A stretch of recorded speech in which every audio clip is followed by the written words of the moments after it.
Hi, I'm Justin Boyd. I'm Brittany Pacheco, and we are the Watchers in the Basement, partially. That's right, Brittany.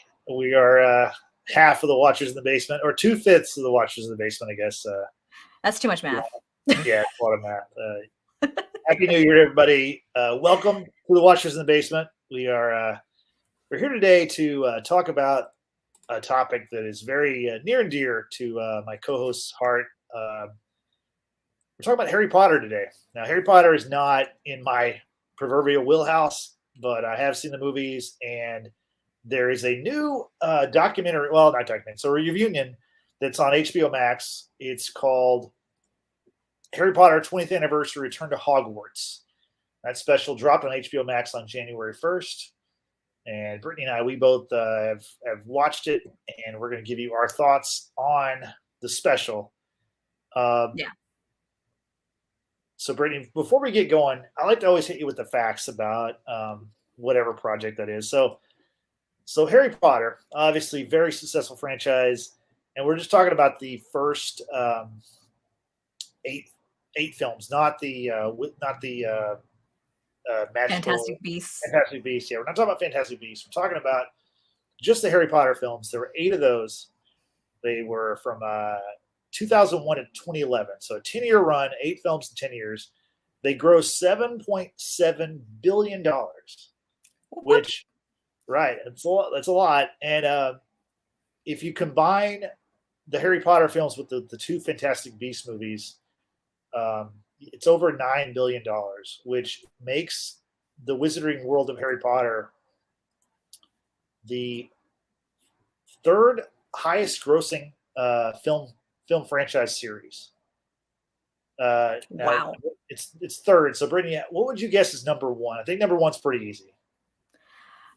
I would have to probably go with Lord of the Rings as number 1. No, think about film series, like film series. Making money, what's number 1? This should be an easy one. It should be. It's the biggest, yeah. What's the biggest franchise in the world currently? Star Wars. Marvel. Star Wars is number 2. What was it, I guess? Marvel of something. Yeah, MCU. Okay.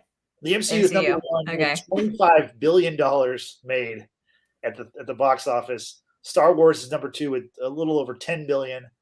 Then the Wizarding World of Harry Potter is 3rd at $9.2 billion.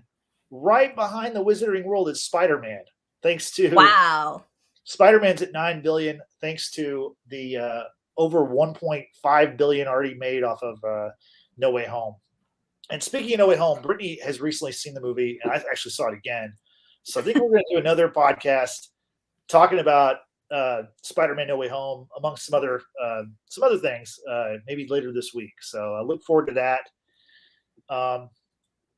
Yeah, I'm definitely for that, because I didn't get a chance to be on that podcast with y'all, because y'all, like, and I say y'all, George, Frank, y'all saw it before I did. And since I've seen it, I really do enjoy it. I actually might just go watch it again by myself, since, everyone's back in school and that kind of thing. I, might just take some time to take a day off already and go watch it again. But, it's very good. I really enjoyed it. I do have a lot of questions, so I'm definitely down for doing another follow-up podcast with y'all. Yeah, we're gonna do that at some point. Hopefully this week we'll do that. But let's get back to Harry Potter. And before we talk about the reunion special, I just want to ask you, Brittany, from the top, which one is your favorite movie of the 8 films, and which one is your favorite book? And I guess, let me preface that. Do you consider it 7 films because the final was 2 parts, or do you consider it 8 films? No, I mean, I consider it being an 8-film franchise just because there are 2 parts to the last book, which is the 7th book. So yes, I do think I consider it like 8 films and 7 books. So to answer your question about my favorite movie first, my favorite movie is Harry Potter and the Half-Blood Prince, which is the 6th. I can never say that word properly. It's number 6 in the series. It's, I don't know. It's not a lot of people's favorite. It just happens to be my favorite. I think there's a lot of great, like, comedic timing. The kids are like they're 16 years old at this point, and they're starting to fall in love, and they're starting to like really be more aware of who they are and that kind of thing. And then the explanation of Horcruxes, which I always found to be very fascinating.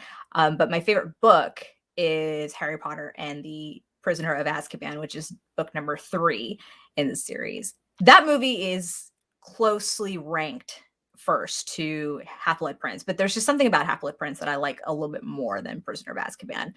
But I do love how dark, how dark it looks, because it's a new director with Prisoner of Azkaban. It's Alfonso Cuarón as opposed to Chris Columbus. So, but hey, I just want to give a quick shout out to my buddy Dawson. What's up, Dawson, from Fantastic Reddins and Where to Find Him. Met him on the Pottergram and also here on YouTube. So he says he's at work, can't watch now, but he'll check out to support me later. Appreciate it, Dawson. You're awesome. Much love. So that's cool. Yeah, I appreciate Dawson popping in. But yeah, so Prisoner of Azkaban and Half-Blood Prince are my favorites out of the franchise. Okay. Now, can I ask you the same thing, Justin? I mean, I know you're not as huge of a fan as I am, and I really love this idea of you and I talking about it, because you're not as into Harry Potter as I am. I mean, so you want to share how we kind of got you to watching Harry Potter?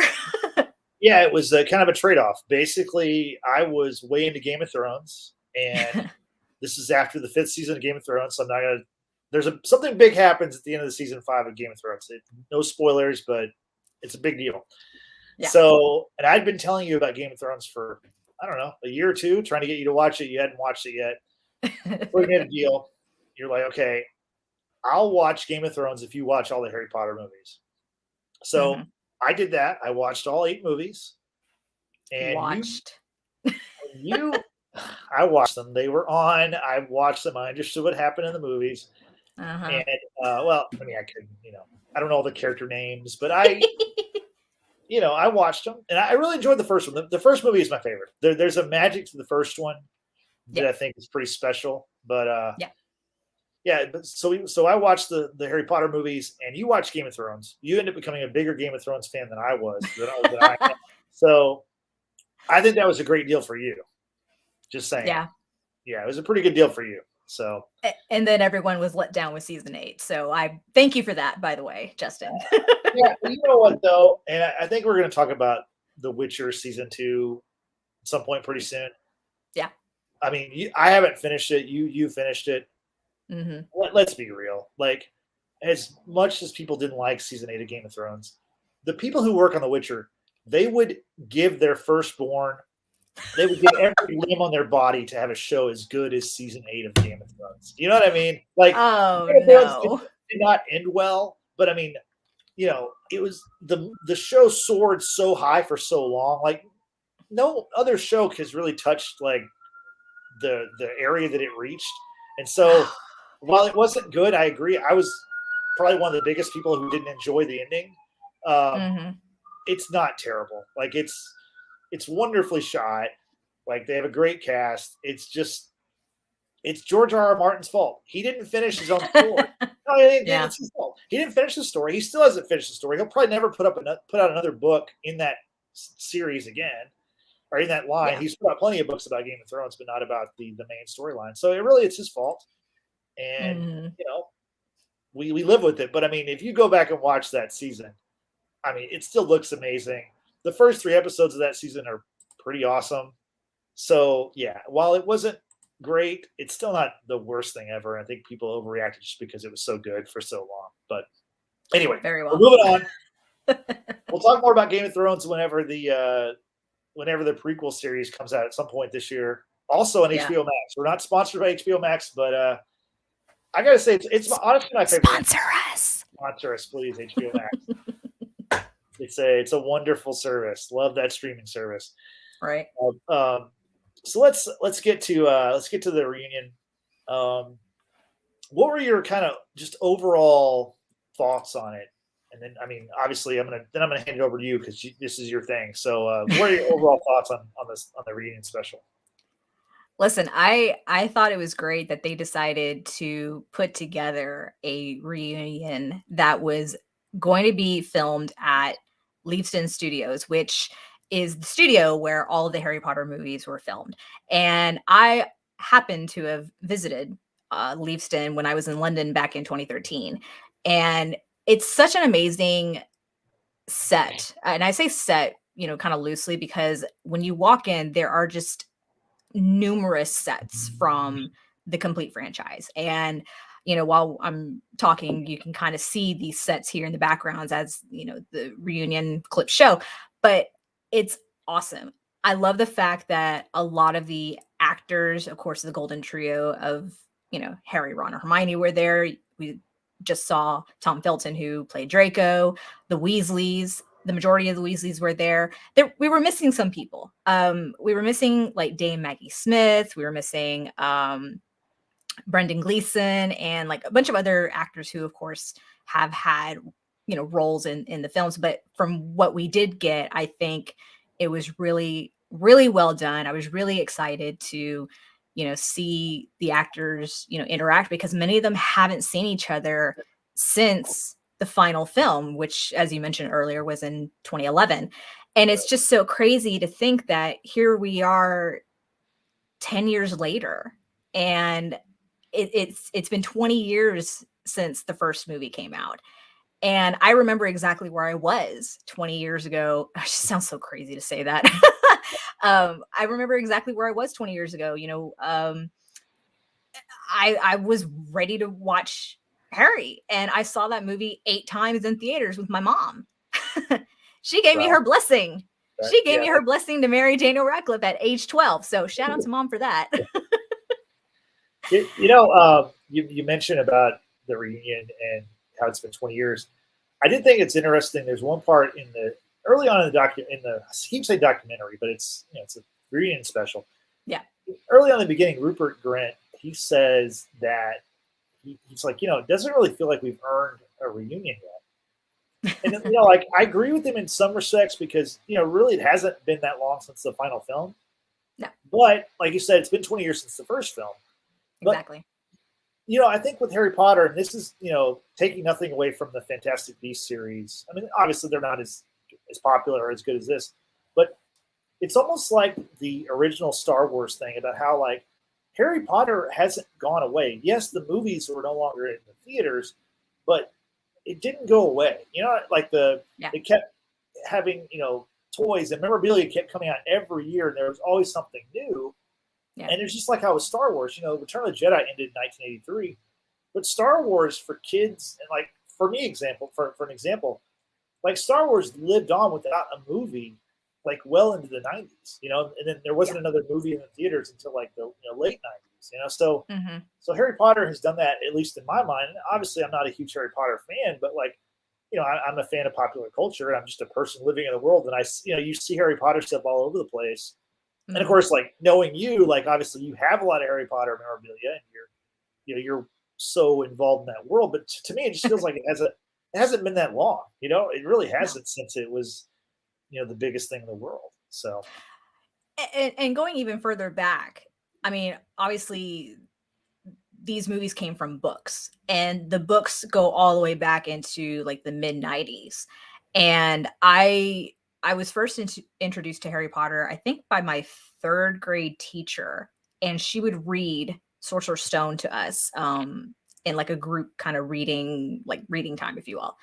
And me being the visual learner that I am, I kind of like tuned out the story, because I don't know. I can't listen to something for so long. That has since changed as I've gotten older. But as like a 8-9-year-old kid, like that just, I don't know, it just didn't resonate with me. It wasn't until I was gifted the second book, Chamber of Secrets, by my 4th grade teacher, that I actually read the story and had no idea what was going on. I'm like, who are these characters? Like, what's so significant about this boy, with the lightning bolt scar, and like this, evil person that wants to kill him? Like, I literally had no idea what was going on. And so I had to go back. I asked my mom, hey, can you get me Sorcerer's Stone? And I read the story, and I was just so immersed, that story, along with millions of other people, is the reason why we love to read so much. It was such an escape from real life. And for someone who was, like 10, 11 years old at the time, there's not a whole lot going on in life, at that very young age. But I mean, for some people there are, but it was such an amazing world to imagine and to put yourself into that story, like as if you would go to Hogwarts with, Harry, Ron, and Hermione and all these other characters. And it's a beautiful story. I mean, it's magical, of course, but it teaches you a lot about the importance of love and friendship, and to do the right thing, obviously. I think even Stephen King, horror author Stephen King, even praised the story that is Harry Potter, and said like how important this story is to this generation and generations to come. And that's what I love about it. It's a children's book, but you talk to people from all ages and they're like into it. So, and I think that's what's great, because it's created this community, like Dawson, who popped in. It's created this Potter community here, like on YouTube and Instagram and just other social media platforms, where people can relate. And there was something that was in the reunion special that Helena Bonham Carter had said, and she played Bellatrix. She said that Harry Potter was a place where people who felt like they didn't belong actually belong, like they mattered. And I think that's what's great about this story. It's that it does give you that sense of belonging when you don't feel when you feel like you don't belong in this reality, if you will. Right. So, and it's a magical, like, coming of age story, and like as you see in the special, I mean, these actors, they were kids. They were like, I mean, what were they, like 7, 8 years old or so, or they maybe were older, I think from youngest to oldest, Emma was 9, right. Dan was 10, and Rupert was like 11. Okay. So I mean, they were young child actors, and for many of them, this was like their first real big acting job. And so for them to like actually grow up before our eyes and more or less experience what Harry, Ron, and Hermione were experiencing growing up, at a boarding school, I thought that was fascinating, because they could really put themselves into the character.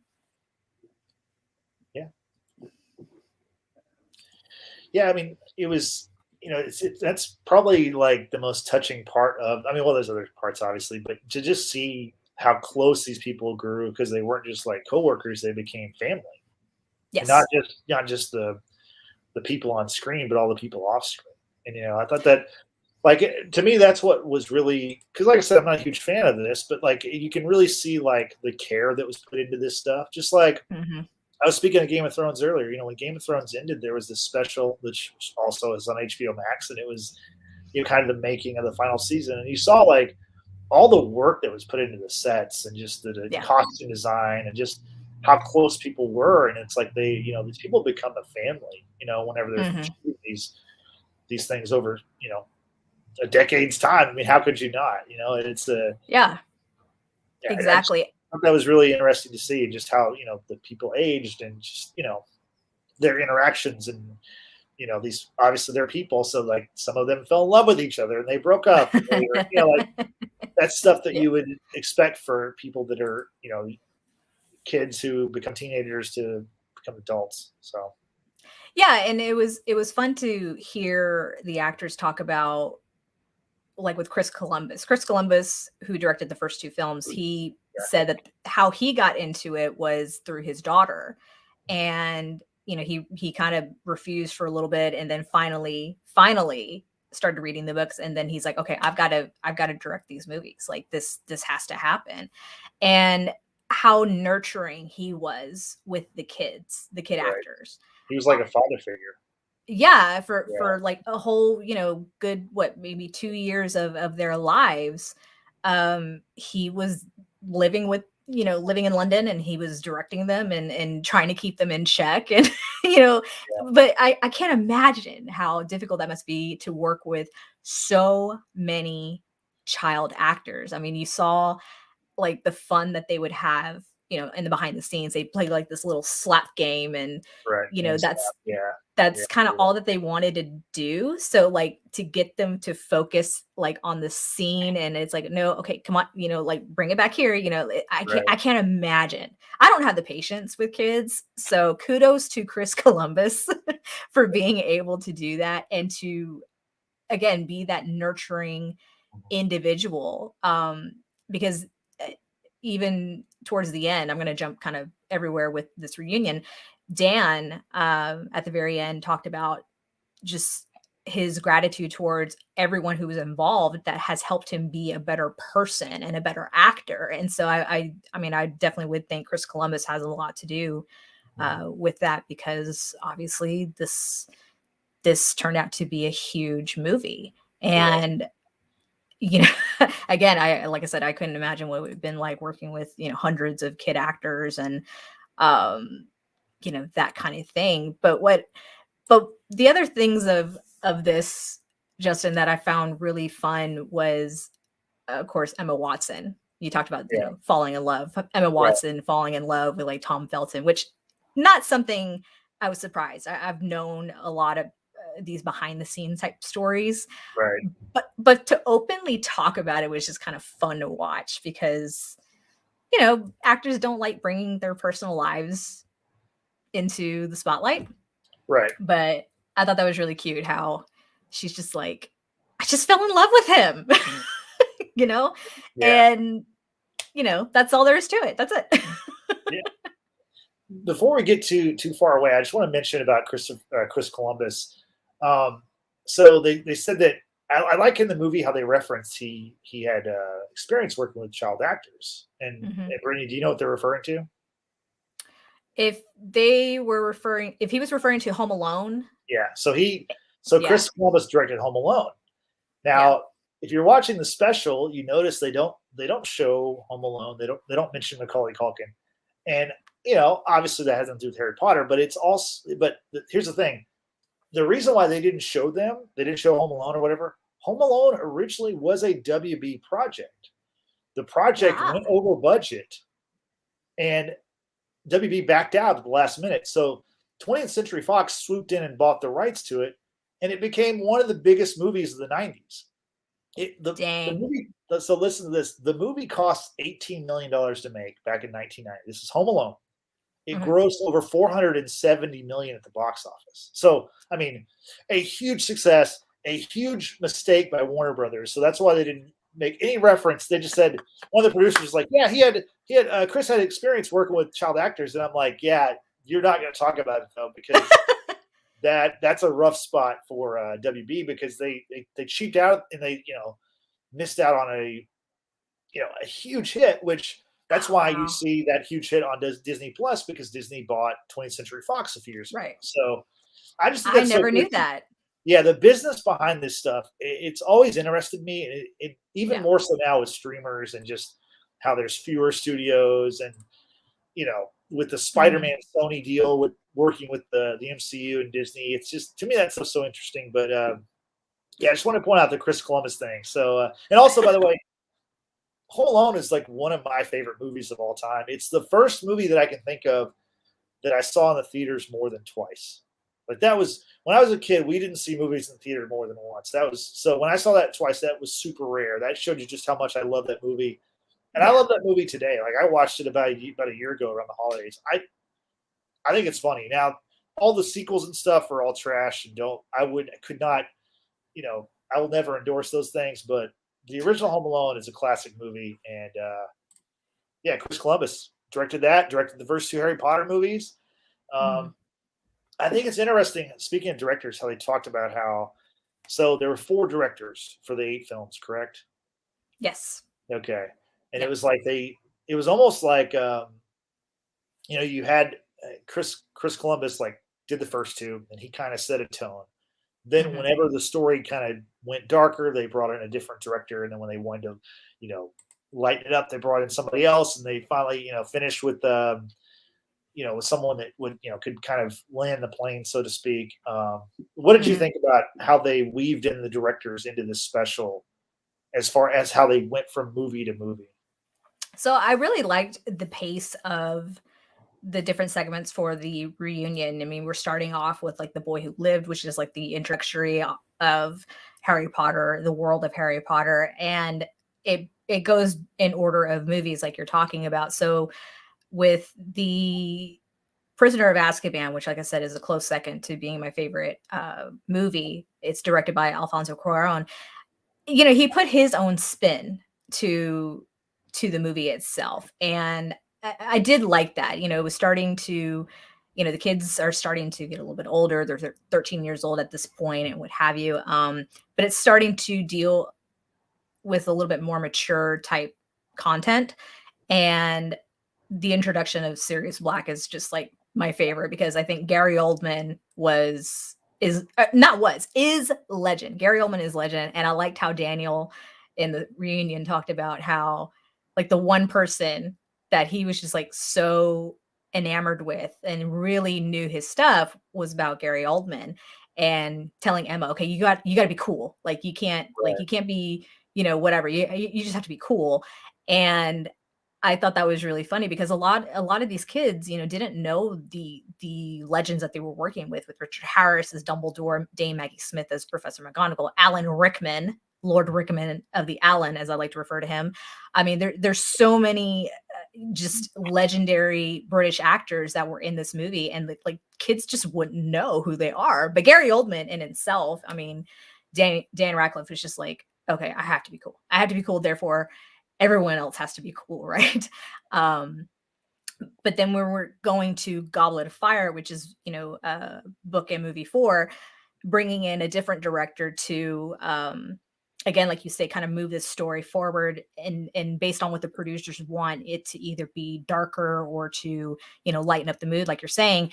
I think that was a smart choice because I mean, creativity is subjective to each individual, and I think it was necessary to have different directors be able to bring out a certain performance from the actors, and to tell the story as true to the book as possible, but to also make it make sense, if you will. Because as I'm listening to the audiobooks right now, and I'm on book 5, which is Order of the Phoenix, not my favorite, and not my favorite movie either. But I'm listening and I'm thinking of like the movie scenes, and then I think to myself, okay, this actually made sense in the movies for them to turn it the way that they did. Um, but I think it was it Mike Newell? I'm trying to remember who directed the last 3 movies.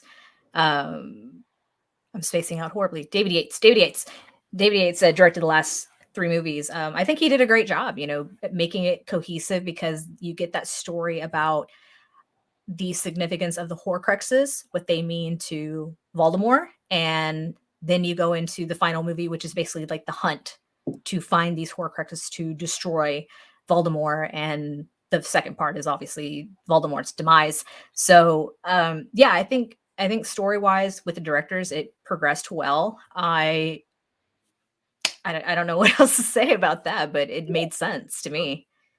Yeah, I thought it was a really creative way, the way they did the special, just how they interjected cast members and the Mhm. people that are no longer with us, and you know, Listen. yeah, and I just want to tee you up for that. So obviously for you, this was an emotional thing, Mhm. anyway. But Yeah. there were a lot of emotional moments, and so just talk about what kind of touched you, and just kind So of get your thoughts on that. through a course of 10 years, obviously, when these movies started and ended, as I mentioned, we had a lot of legendary actors, British actors who participated. You've got, I mean, you've got Kenneth Branagh, who played Gilderoy Lockhart in in Chamber of Secrets. Fantastic actor and director, because he directed Thor. A lot of people are like, what, when they find that out. As I mentioned, with Richard Harris as Dumbledore, which, by the way, I think his casting for Dumbledore was perfect. And they didn't touch on this in the reunion, but it's just kind of like a little known thing amongst the Potter community that the only reason why Richard Harris auditioned was because of his granddaughter. His granddaughter, who's a big fan of the books, obviously had said, "Grandpapa, if you don't audition, I'm never going to speak to you again." And so I'm like, wow, these kids are vicious. But Did they not? yeah, Did they not mention the person who played Dumbledore after that? I don't feel like yeah, they really didn't touch on Michael Gambon, and of course, like I mentioned more towards the top of the show, is that we're missing a lot of actors, and I get it for like runtime. right. You can't necessarily include every single actor who's been a part of it. Also, we're still in the middle of a pandemic. This was, I think, filmed in September of 2021, so in the UK has had their spikes of COVID cases and what have you, and many of these actors are a lot older. So I'm totally respectful of the fact that either they were not invited or they declined. It's fine. I would have ideally, I would have liked to have seen everyone be a part of this reunion. But yeah, no, Michael Gambon, who played Dumbledore after Richard Harris's death, was not in the special. But I feel like if Richard Harris had not passed when he did, I think his demeanor as Dumbledore was a lot truer to the books than Michael Gambon's performance. And he did fine. Don't get me wrong. I think he did extremely well. I'm more partial to Richard Harris's performance as Dumbledore. But the In Memoriam segment was very touching and I think very appropriate.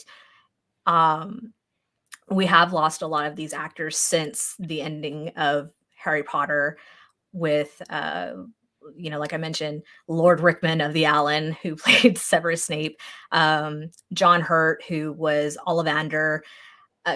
He was also in V for Vendetta and plenty of other movies. Richard Griffiths, who was Vernon Dursley, Harry's uncle. I mean, I could go on and on and on. And I liked how they did pay tribute to those significant actors, but then also included on a splash screen of all the other, I'm assuming, cast and crew members who have passed on since. But it was very touching to see them back on the screen, and Emma Watson talking about how just never would have guessed that they'd lose the actors when they did. And it rang very true, because obviously the end of 2021 was a horrible ending because we lost Betty White, God rest her soul. That was a bummer for everybody. That was stunner horrible. Horrible. I mean, just weeks away from her 100th birthday. And the fact that like a lot of people out here are saying she's gone too soon. It's like, the woman was 99 years old, okay? Damn near close to 100. And for people to say she's gone too soon, that speaks volumes, right? For someone who's lived that long of a life, she's had a great career, served her country and what have you. Yeah, that was like watching the In Memoriam post learning of Betty White's death. I was just like, I'm a mess. Like, I can't I can't deal with this right now. I'm a mess. The In Memoriam was very touching, but there were other moments that I think really like just grabbed my heart more and just like squeezed it and just like really pulled the tears out of me. And I was just like, I'm not ready for it. So real quick, Nadia. Hey, Nadia, thank you so much for joining. She's another friend from the Pottergram. So thank you so much for joining. This is Justin. He's here. My fellow podcaster. We're talking, of course, about the Return to Hogwarts reunion. And so, leave your comments down below and we'll be sure to share them as well. but yeah, Justin, like I said, there were other moments in this special that really just got to me more so, and it was towards the end, hearing from Robbie Coltrane, who played Hagrid, Right. and He was a I lot older, think by the way, than I expected him to be. I didn't. I so, could, he's this like giant of a man in the movies, and I'm not. I mean, the name is familiar, but I can't really think of other things he's been in, and maybe he's been in a lot of stuff, but I just don't. yeah, yeah, he has. I know he's been in one of the Bond movies. I just couldn't tell you which one. See, I'm not. I'm not Um, I don't. yeah, neither am I, Yeah, but he was also in a Johnny Depp movie, and you know how much I love Johnny Depp. yeah, It was called it's called From Hell. He played Johnny Depp's like co-detective, if you will. But so Robbie, also background for you, Justin. Robbie Coltrane has had a lot of health issues. He has osteoarthritis.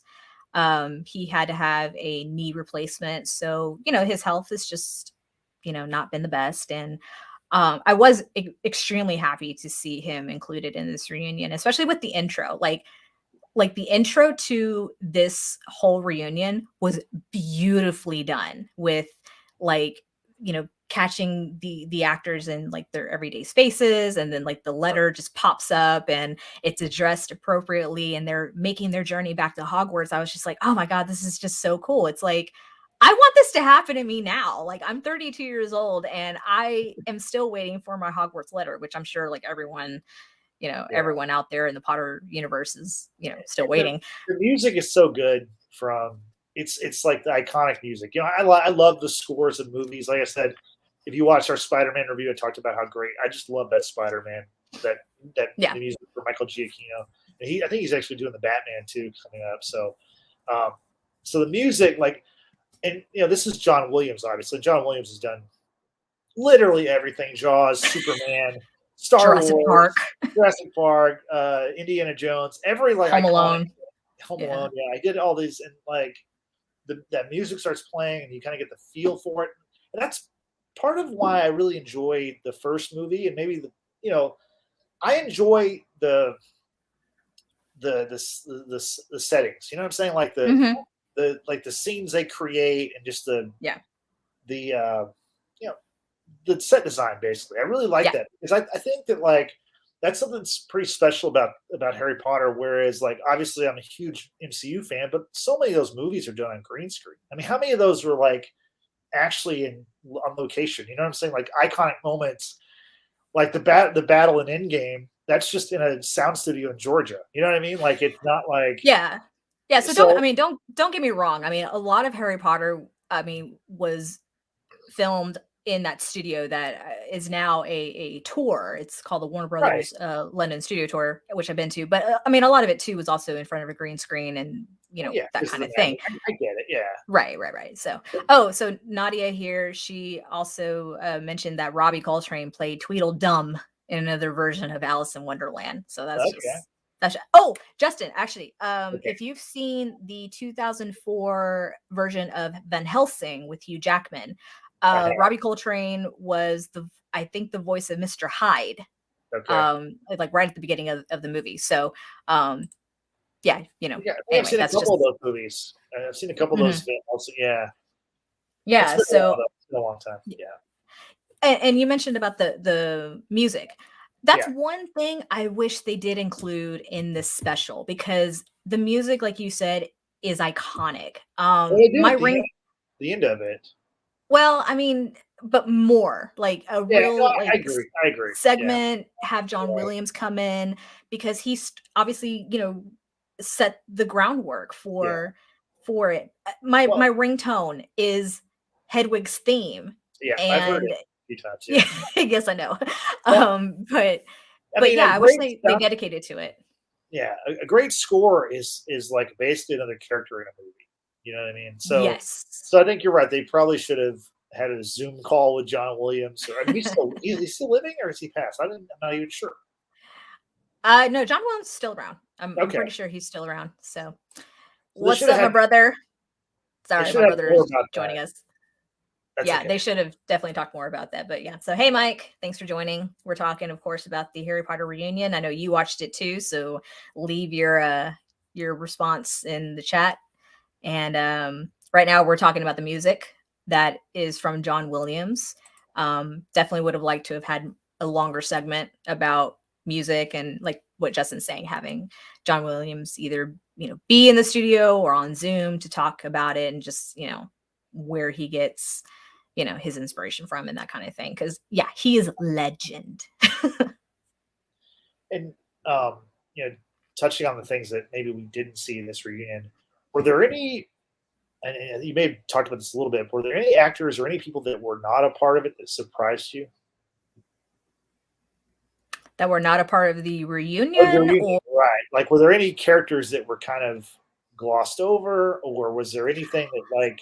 oh yeah, I mean, so they had in Dean Thomas. That's I think the actor is Alfred Enoch. He was also in an episode of the BBC Sherlock, and I was really surprised when I saw him. I'm like, hey, that's Dean Thomas. Yeah, they kind of glossed over him, not really, shedding light on his character or anything like that. And truth be told, he's just kind of like a background character, if you will. Okay, He's in Harry's year. They I thought it was really strange that they put in Ian Hart at the very end, who played Professor Quirrell. He was the gentleman with the hat on at the very end. He had like one thing to say, and I'm like, where did you come from? he was very I thought, available, I guess, for the reunion. yeah, it was really strange. But we were missing a lot of characters. I wish Julie Walters, who played Molly Weasley, had been a part of this. Like I said, Dame Maggie Smith, she was actually going through breast cancer treatment during the filming of these movies, and she's just pivotal in this story as Professor McGonagall. Yeah, they glossed over a couple of characters, I feel. I did like how they talked in kind of in depth about the Malfoys, with Draco and his father Lucius, who's played by the fantastic Jason Isaacs, whom my brother did meet one time at a convention. He says he's extremely nice. Also speaks Spanish. That's awesome. Um, but I liked them going into that because Draco in the books is a dick. Like he's just a bully for no reason whatsoever. But then you look at his father and it's like, okay, now you get it. In the movies, I think you kind of feel a little bit more sympathetic or empathetic towards Draco, because he's struggling with, trying to please his father, but then also trying to do the right thing. Yeah, my brother mentioned here that they didn't talk at all about Professor Gilderoy Lockhart, again, played by Kenneth Branagh. But again, I think just for time, they Yeah, can't go into depth about every single thing. That would require like a full-fledged documentary, breaking down every single aspect of Harry Potter, which which will be done, and let's be real. yeah, I will direct it. Okay. Yeah. This is just the 20th anniversary. So there's going to be a 30th. There's going to be a 25th, 30th, 50th. But there's stuff in the works, I'm sure. Or don't be surprised down the road. Yeah, Mike also mentions about Emma Thompson, who actually was married to Kenneth Branagh, but then Kenneth Branagh was having an affair with Helena Bonham Carter at some Oh, wow. point. Really? And then, yes, and then Kenneth and Emma divorced, and they couldn't share scenes together. It's a mess. It's like Game of Thrones style mess. Like Right. it's crazy. And it's so funny that all of these actors like were in Harry Potter, Yeah. So Mike says he likes how they did recognize the fact that when the actors were children, they didn't realize they were amongst absolute legends in acting. That is very true, Mike. We talked a little bit about that. Yeah, we talked about that a little bit earlier. But then also, having said that, Justin, when you were asking about the directors, the different directors coming in, the trio would say, I liked how this director didn't treat me or talk to me like a child or as a child. They treated me as an adult. Emma talked about Alan Rickman saying he never treated her as if she was a child. He always took her opinions and thoughts into consideration and like really, I guess, really tried to nurture it, if you will, and help them become, a mature individual. So that was also nice to see that be shared because, they grew up filming these movies, obviously. Yeah. Now asking you, Justin, I'm going to turn the tables on you. Okay, here we go. Multiple choice. Okay, no, it's not a multiple choice. It's not a quiz. You're gonna be fine. As a non-Potter fan, like I am, other people who may watch this later, what stuck out to you the most about watching this reunion and the behind the scenes things? Like any funny moments, any more touching type moments? Like, what was there anything that really stuck out to you as a non-Potter fan? I think I don't know if this stuck out the most to me, but this is something that I definitely appreciate about the reunion. Is it didn't seem like, and sometimes this happens in fandom or whatever. You see stuff where it seems like the people who were a part of this are kind of too cool for school and they're kind of over it. Whereas you really felt like these people, like this was a pivotal moment of their life. It was this super like pop cultural phenomenon, and you could tell that they appreciated it. I always like to see that, because like if you're a fan of something, you want the people who are a part of it to care about it as much as you do. I mean, obviously it's a job for them. It's not the same thing as being a fan, but like I do appreciate when I see that, and it seemed pretty genuine. These people were like, they really cared about not only the characters they portrayed, but the whole world, the whole wizarding world, I guess you could say. They were, very much like they understood like their place in it and how important it was to not only them, but to other people. And so I really enjoyed that. And then like we talked about before, just like watching these actors from like, 10, 11, 12 years old grow up, and like become friends and have these like lifetime bonds. That was for someone like I've seen all the movies one time, right? But yeah, like I definitely like that. I definitely felt something. You can feel that these people they're like family, like it's yeah. So that was something that definitely stood out to me. Yeah, no, I agree, and a lot of people, especially on Pottergram, I'll say it, feel that with the Golden Trio, as they're referred to, some of them have really tried to disassociate themselves from Potter, specifically Dan Radcliffe, and I can understand where that would come from because that is the character who made you into this, big time actor, what have you.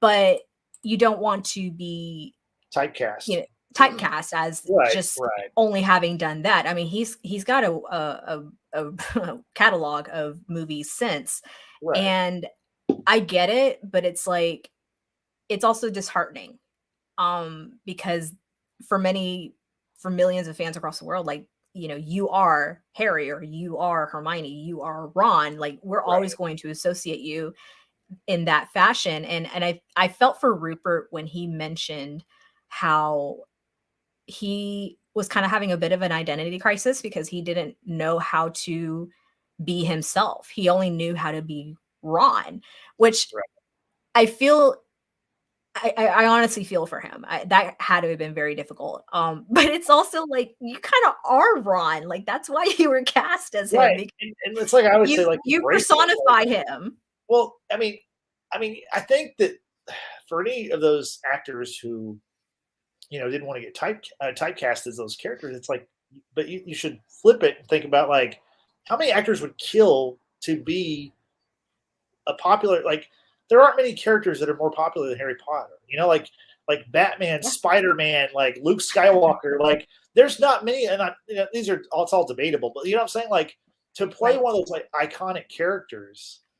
Like I think now, like yes, all those actors have found work in other movies and shows and stuff like that. But of course, I mean, let's be real. They're not going to top Harry Potter. Like it's very unlikely. You know what I mean? Like yeah.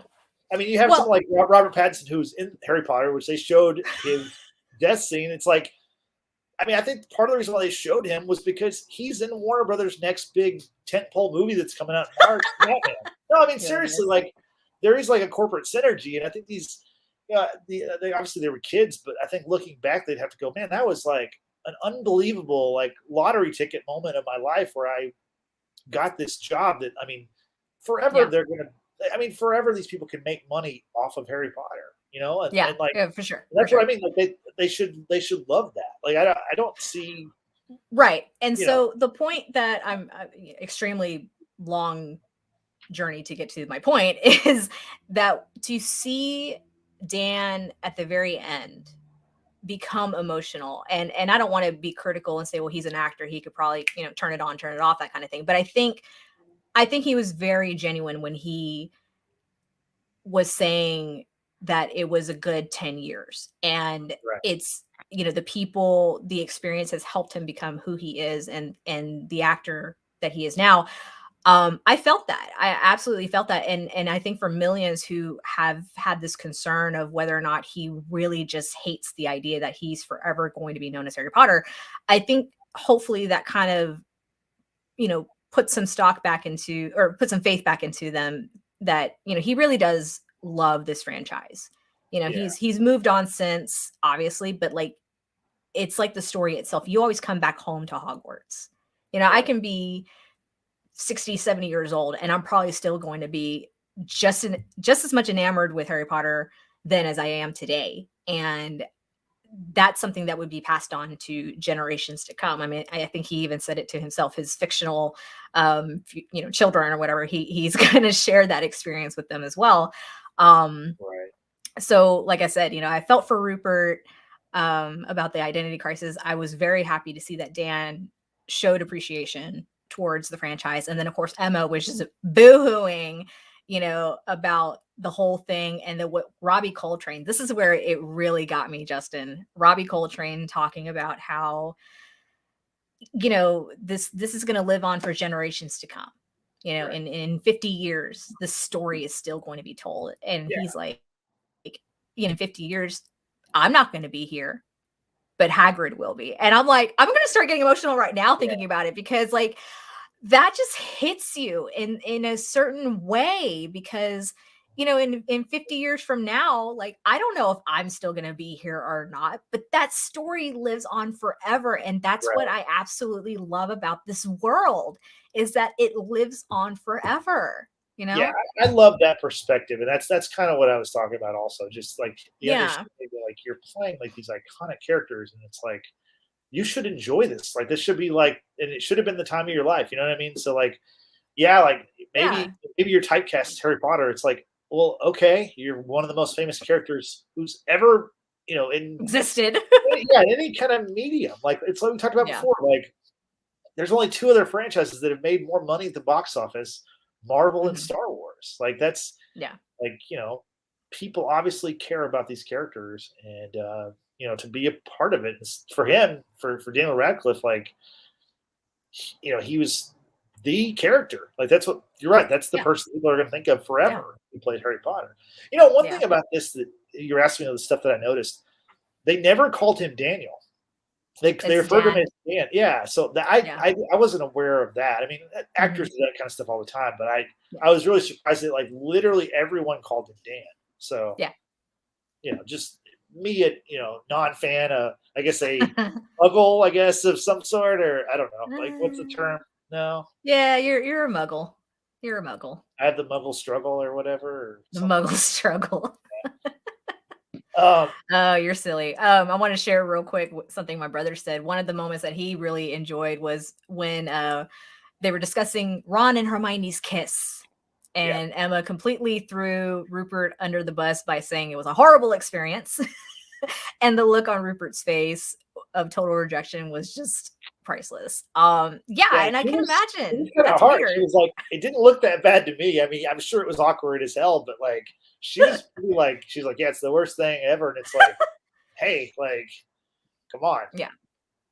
Well, I mean, considering that, all these actors grew up together and bonded like siblings, and I'm sure there are those among them who like dated each other briefly or whatever, Right. because that's like part of coming of age, right? You start having crushes and you start dating and then you break up and that kind of thing.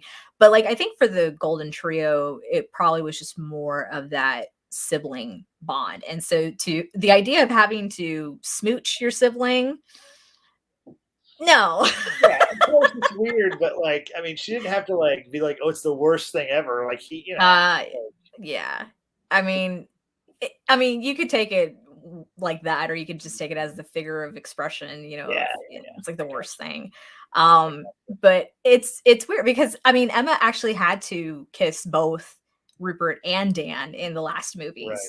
so that had to have been so strange for her. She looks up to these guys as like her older brothers, and like that's not something you look forward to, I'm sure. So, Yeah, yeah, no, um, I got it. yeah. Yeah, but I thought the reunion was just extremely well done, minus the misuse of the child photo of Emma Watson, which ended up actually being Emma Roberts, which Oh, the wow. internet Okay. quickly found to be something that was, like I said, inaccurate in the reunion, Yeah, which I thought was just extremely hilarious. But one other really funny moment that I absolutely loved, actually two, of course, Gary Oldman talking with Dan and just laughing about the whole the fact that Alan Rickman had the in about what was going to ultimately happen with his character, with the end of the story and that kind of thing. And Gary's just carrying on, like just laughing and having a ball. And then with Helena Bonham Carter and Dan, with the autograph that they were talking about, that Dan wrote to her saying, thanks for being cool, and if I was born 10 years earlier, I might have had a chance. And I think seeing like Dan's reaction and just having a fit of giggles about it, it was just right. that was just great. You see that other side of him being human and the being an adolescent of like just trying to be funny or being cute or whatever. I mean, throughout the reunion, I laughed. I did learn a couple of things, and I thought, you know, okay, I'm not gonna cry. Like everyone on Pottergram was like, "Oh my god, ugly cry face, bring out the tissues," that kind of thing. And I'm like, it's emotional. I get it, but I'm not gonna sit here and like boo-hoo about it. But it wasn't until, like I said, about Robbie Coltrane when he talked about that Hagrid would live on, Emma carrying on as well, and Dan, getting Yeah, emotional. And I'm like, okay, I finally found my heart, and I got a little emotional as well. So yeah, yeah, it was I think it was really well done. I agree. Um, I have one more observation, and this is, Okay. I think to me, it was like the elephant in the room, uh, was J.K. Rowling. Yeah. J.K. Rowling, how every time they showed her, they made sure to put like in the top, like this interview was conducted in 2019 or whatever. So Yeah. obviously, she's been controversial with the fandom and Yeah. things she said, but I was surprised that she wasn't in it more, considering that she created these characters. Like I figured they'd find a Right. way to like work her in, and they showed her a couple of times, and she was referred to, like, people would call her Joe Rowling. I guess that's, I Joe don't know. Rowling. Mhm. Yeah, Joe Rowling. Yeah, so I don't know what the K stands for. I'm not, like I said, I'm not a huge fan, but So her name is, I believe it's Joanne Kathleen. okay, So JK. JK. But yeah, over in the UK, because even her UK editions, her first edition books were penned as copyright to Joe Rowling, and Okay, then eventually it changed to JK. That's just side bit. Yeah, I mean, I figured. I figured at some point the reunion was going to include J.K. Rowling. I kind of knew ahead of time that it wasn't going to be from anything recent, just because of like what you mentioned, the controversial um, state that she's in, if you will, with Twitter. Twitter's just nonsense, in my opinion. But I get it. I mean, you have to give credit where credit's due because she is the one who created this world, created these characters, a story, and what have you. But I feel that it was still a decent decision because you don't want to bring light to that kind of negativity. You want to focus on the 20th anniversary and all the behind the scenes things and like what it means for those who are a part of it. Which I mean, obviously, still you want to know what it means for her and what have you, but the decision was made. It is what it is, and we got what we got, and that's really all there is to it. Yeah, just as someone on the outside of that world, I obviously heard about that part of it, and I was like, I noticed that right away. I was like, oh, this is interesting. However, when they showed her talking, they want to clearly delineate that it was not necessarily recorded for this special. Right. So yeah. So listen, what I'll say to that is, everyone's entitled to their own opinions. And that, that's fine. Everyone should be entitled to their own opinions. I don't think that one person's agenda should be shoved down everyone's throats, whether you agree with it or not. And the thing for me, I kind of look at it as between separation of church and state, where I love Harry Potter. I'm forever going to love Harry Potter. I'm forever grateful to J.K. Rowling for having penned this story and bringing it into our lives. Do I agree with everything that she says? No. Yeah. Is that going to stop me from supporting Harry Potter, the Wizarding World, and all that other stuff? No. So that's just me personally. Like again, separation church and state. That really is all there is to it.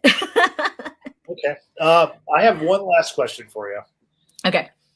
So, you know me, I'm always thinking about the business side of this stuff. And I just think, like, do you think this reunion was a way to pave the way for another film with this cast? So to get the ball rolling, like.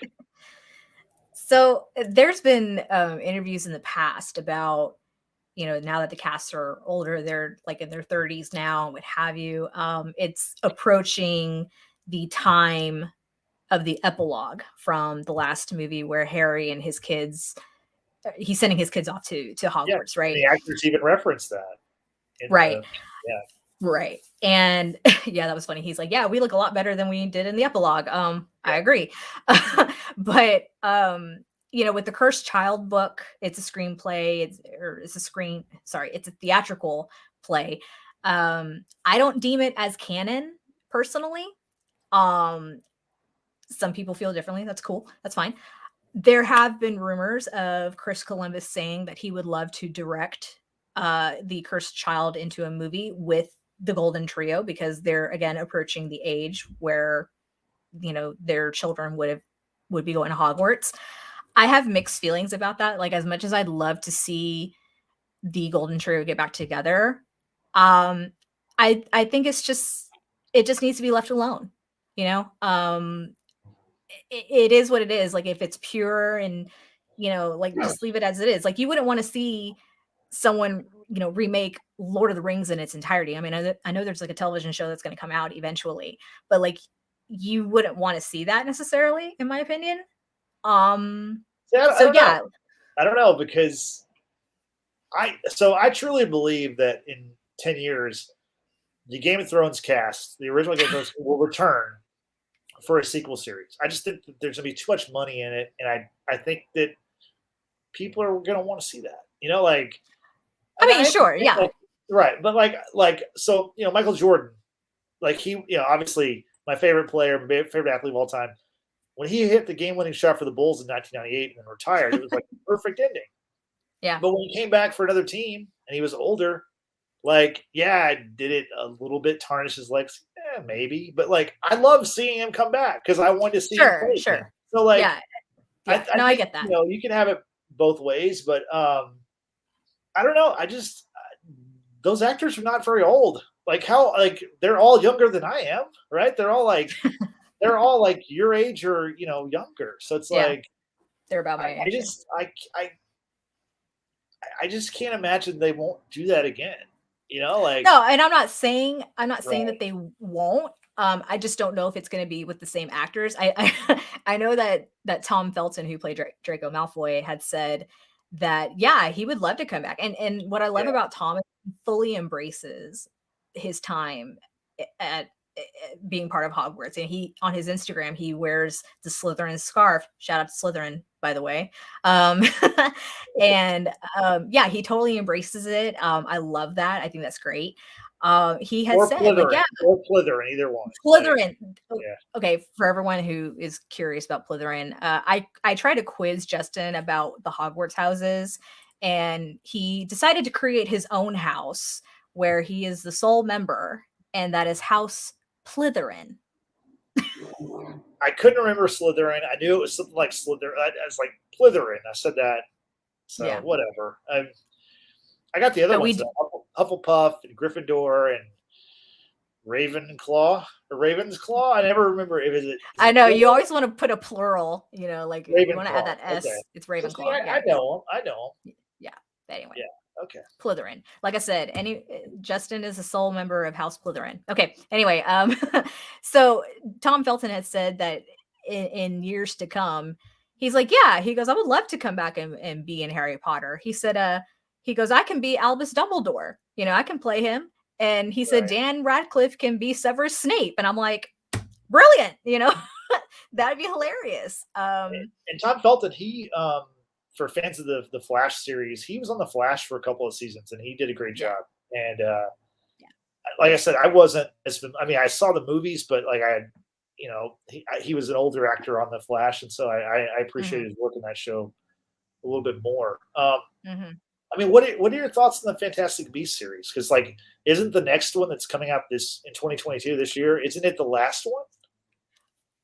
I don't know about the last one. It's Yeah, the latest right. in Because what but should it'll be, be, but it should be five movies. It should be. yeah, but I thought they talked about 5 originally, but then they went to it was just going to be a trilogy because I don't know. You're gonna have to okay, show me where you saw that, but it's definitely the latest in the Fantastic Beasts series. right. So yeah, that's coming out April 22nd. 22nd? Is it 22nd? It's coming out in April. April, you mentioned it. Yeah, it was April. It's coming out in April 2022, just in time for my birthday. Actually, it might be April 15th, if I'm not mistaken. So hey, how are you doing? My friends from the UK are here. Thank you so much for Awesome. joining. That's awesome. Yeah, they do some. Yeah, just 2 Potter experts here, just talking, just chopping it up, just chopping it up.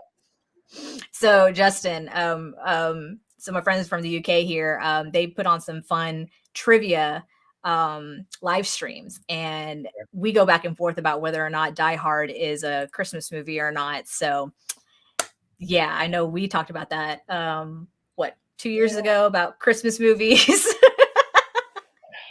Yeah, I don't know, man. Like, if you want it to be a Christmas movie, cool. If you want to put pineapple on your pizza, cool. Like, I don't. These are the arguments. I'm kind of done with these arguments. You know what I mean? Like, let's just move on. Seriously. Yeah.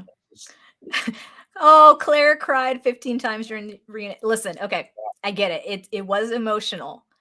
But for me, I was holding out strong until Robbie Coltrane. I've already mentioned this. I will forever mention this. He just put me in touch with my feelings, and I was done. Ugly Cry Face, Waterworks, done. And the final verdict is that Die Hard is a summer movie.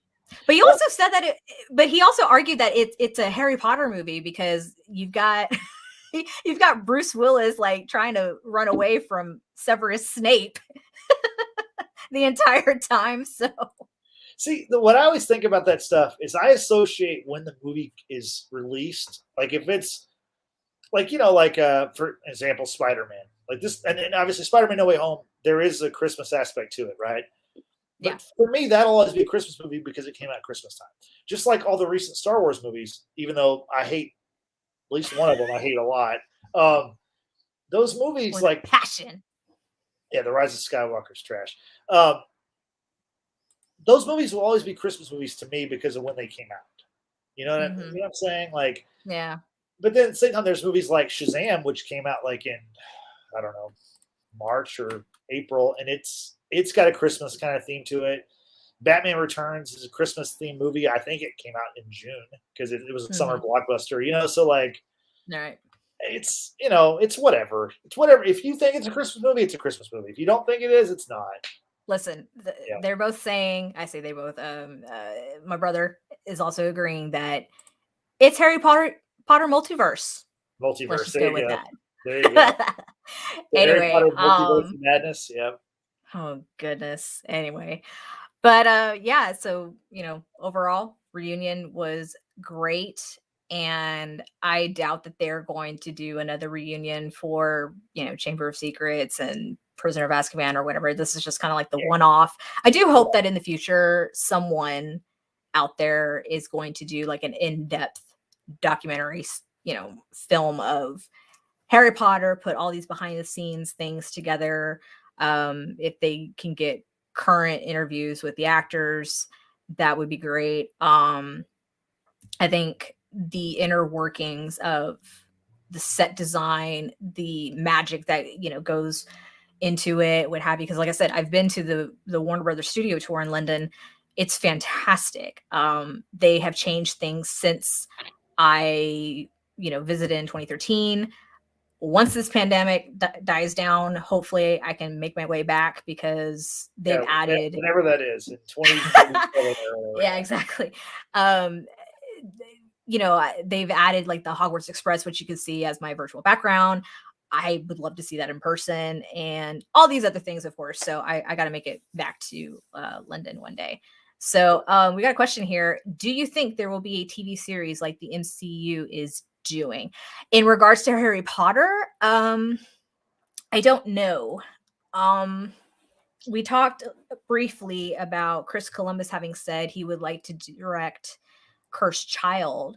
Now, what I would like to see personally would be something to do with the Marauders. I think that would be a fantastic series to follow, James, Sirius, Remus, and Peter when they were at Hogwarts. By the way, Justin, these are, people pre-Harry Potter. It's Harry Potter's father. Anyway. Thank you. I was just going to nod my head and go, yep, know who that is. Yep. Just nod and smile. And smile.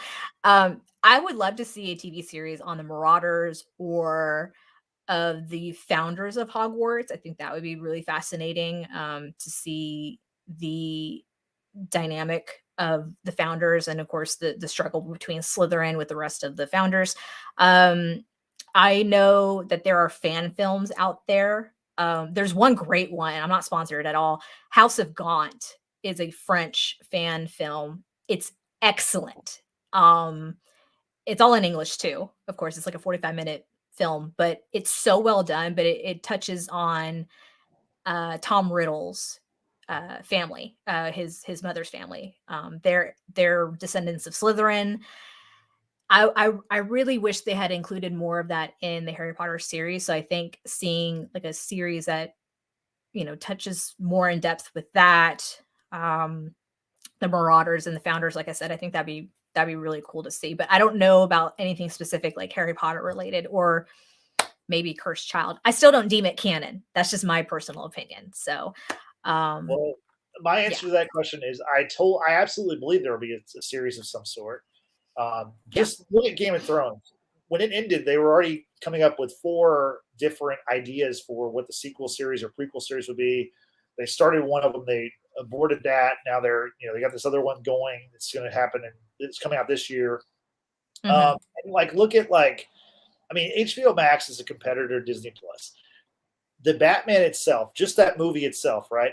There are 2 series that are going to be based off that movie. There's going to be a Penguin series, and there's going to be a Gotham City Police Department series that are going to be based from that world. So, they want to do that. They want to, intellectual property is huge, and Warner Brothers has a ton of it, just like how Disney has a ton of it, and they're going to milk it for all it's worth.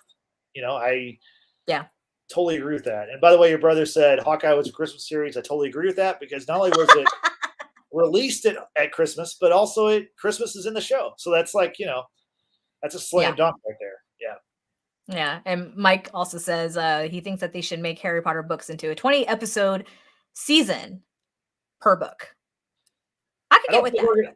I don't think we're going to see that though. I think the model like Ken and Under is kind of the way. I think it's the way to go. I think people prefer the shorter series. You know what I mean? Perhaps. I know, like with The Witcher, which I know you're still kind of working through, Justin. That's a six or 8 episode series. It's 8. Okay. I think The Boys is also like an 8 episodes. It's 8 episode series. So yeah, I mean, that's kind of like the sweet spot these days. But given the detail that goes into these books for Harry Potter, I think it kind of would warrant having more episodes in a season. Especially if you're going to break them up, though. I think you'd have to break up maybe of them. Like Netflix does this for certain shows, and I think that the TV, like the old TV kind of model of over-the-air networks that have these long seasons. Even those shows, like they have these long breaks where they take off 6-7 weeks and then come back and have 4 or 5 episodes and then take off a while. So I think it just makes sense to bite-sized chunks of these things. And then if you spread that over the years or whatever, that's fine. But I don't think you're going to see 20 episodes on a streamer unless it's broken up over a couple of years or something, just because they don't want to. I mean, that's going to be very costly, first of all. And second of all, they want to space it out. They want you to they want reasons for people to continue to be subscribed, so that's why I think absolutely Harry Potter is going to have way more stuff. There's going to be way more, obviously, Marvel stuff and more DC stuff, regardless of how good it is. Like they're going to keep churning it out because they own those properties and they're going to try to make as much money as possible. So I agree. Well, we're going to wrap up soon, y'all. But one last thing my brother was mentioning, that you need to do more origin type movies or television series with regards to House of Gaunt, which I mentioned earlier, and the Noble House of Black, which is where Sirius Black, that's his ancestral family, what have you. But yeah, I agree. Those fan films, Mike, are actually pretty decent. There is one that deals with the sisters, which is Bellatrix Lestrange, Narcissa Malfoy, and Andromeda Tonks. They're all sisters from the House of Black. They married, very different people, and that was pretty decent. I compared to House of Gaunt, it's just not as good. But yeah, I definitely agree that there needs to be more origin style TV series, and that's why I vote for like Marauders, the Hogwarts Founders. I'm sure there's like another one that I just can't think off the top of my head, but yeah, I think it'd be really good in a TV series form to stream. So, yeah. Okay, well, before we go, Brittany, how can people find us on social media? And also, how can they find your Harry Potter channel? So, it's easy to find us on social. You just type in The Watchers in the Basement, which I know is a very long title, but we are on Facebook, Twitter, and Instagram. So be sure to go follow us there, give us a like, leave a comment, that kind of thing. Don't forget to subscribe to this YouTube channel. We're slowly coming back for 2022. We took a vacation and just never came back. But what I said, yeah, you're right. Yeah, I know. I'm stealing your words, but we're gonna come back talking more MCU stuff. Justin is all about the Batman movie. I'm like, I'm okay. I'm not all about it, but I'm interested. To see. Yeah. Okay. Yeah, but we've got things in the works. We're gonna do a review on Hawkeye, Boba Fett. The book of Boba Fett just came out, so I think that's a episodic. What do you call it? Weekly release, if you will. Yeah, I think we're going to try a different approach where I think we're just going to do series reviews instead of episode by episode. Yeah. And we're going to save it becomes a little difficult. Yeah, I think the episode by episode we're going to save for The Boys. That's kind of one of our wheelhouse shows, and for Game of Thrones. So whenever that comes back. Right. Yeah, we're not sure. That's the thing is right now like, I'm not sure what the next MCU series is. I know there's several in the works. Oh, I'm talking about the boys. Well, I know, but what I'm saying is we don't know when any of these things are coming out. No, we don't. You know what I'm saying? No, So we don't. whether it's MCU, I mean, we know the next movie is Doctor Strange, and that's in May. So we've got a lot of time between then. I assume there's going to be a series that comes out, whether it's Moon Knight or She-Hulk or something, but they haven't announced when. So yeah, there's a lot. There's a lot. In the coming meantime, out. we've got some catching up to do. We've got to do we've got to do Hawkeye. We've got to do a review of Shang-Chi. We got to do a review of Eternals, which I have not seen Eternals yet, but Eternals will be on HBO. I mean, I'm sorry, will be on Disney Plus. Please don't Disney Plus don't strike me down for that. Sponsor us, right? Eternals will be on Disney Plus on January 12th, so I will be watching Eternals then. Yeah. So we're going to do reviews on all that stuff once hopefully pretty soon here, and we're going to do another Spider-Man podcast so we can get Brittany's thoughts. Yeah. So sorry to hopefully. Yeah, go ahead. And hopefully we'll get the other guys back here too, Frank and George, and hopefully Nathan. Nathan needs to make the comeback in 2022. He's been missing for a while. Yeah. I know he's kind of gone MIA, but anyway, so yeah, to everyone, like I said, go follow us on Facebook, Twitter, and Instagram. Don't forget to subscribe to this YouTube channel. Leave a like on this live stream video if you enjoyed it. I know we got a little lengthy. I know we kind of sidebar a lot. That's cool. That's just kind of what it happens here. But this is fun to do, Justin, to do the live stream as opposed to like recording something, because we get to interact with, our watchers, if you will. And I really enjoy the engagement. It's fun. So hopefully we're going to be doing more of these in the near future. The only way you can find out, like I said, is to subscribe and to hit that notification bell. That way you know when we're going to do a live stream or upload a video, that kind of thing. We have a new subscriber. Yay! We appreciate it. Thank you very much.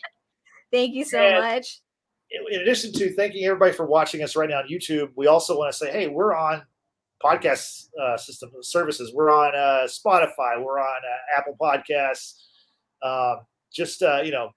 If you're listening to a podcast, there's a very good chance that we're available there. So just go find us and like us if you're able to. Leave a comment, leave a review. We appreciate all that stuff. Yeah. And because Justin mentioned it, yes, I do have my own Harry Potter YouTube channel that can be found in the description box down below. You can go follow me at Brittany's Magic Trunk. I do a lot of unboxings of subscription boxes, as well as wanting to really get more into DIYs for Harry Potter and sharing like my hauls of. I've got a lot of Harry Potter t-shirts, so that collection is going to come out soon. You've got a lot of Harry Potter, like just fill in the blank. Like whatever the word is, you've got a lot of Harry Potter, whatever that is. Yeah. That's fair. That's very fair. But the t-shirt collection thing is coming out soon. This is a little preview, of course, of one of the shirts that I've got. It says Butterbeer, but it looks like a beer brand. Yeah. So that's going to come out soon. Like I said, other things are in the works. And I kind of want to do a podcast style thing on my other channel, Justin, where I'm kind of doing like character case studies of different Harry Potter characters, because some people like, let's say Albus Dumbledore, some people don't. And I'd like to, just kind of break that down and get their opinion. So I'm going to kind of bring the podcast world over to my other channel and talk all things Harry Potter. So that's cool. Also in the works too. Very cool. Okay. So usually I close these things out, but you know what? This is Harry Potter. So like, Brittany, you take it. It's all you. All right. So thanks so much for joining us. We appreciate it. All of our fellow witches, wizards, and muggle friends, Justin. And Plytherin. House Plytherin, Team Plytherin. Oh my goodness. We are Plytherin. Yep. We are Plytherin. Just one person. That's fine. All right. Yeah. So thank you to everyone who's joined us for this live stream. We really do appreciate it. Once again, don't forget to subscribe, like this video, tell your fellow friends, your family members, your coworkers, people on the street about the Watchers in the Basement. We've got more content coming out to you this year. MCU, DC, Harry Potter. We're bringing Harry Potter to this channel too. I'm gonna get y'all converted. And it's already here. Well, more so. Yeah. Okay. More so. Anyway, so yeah, we appreciate it. Don't forget to go follow me on my other channel. It's in the description box down below. And we will see you next time for another live stream with the Watchers in the Basement. See ya. See y'all.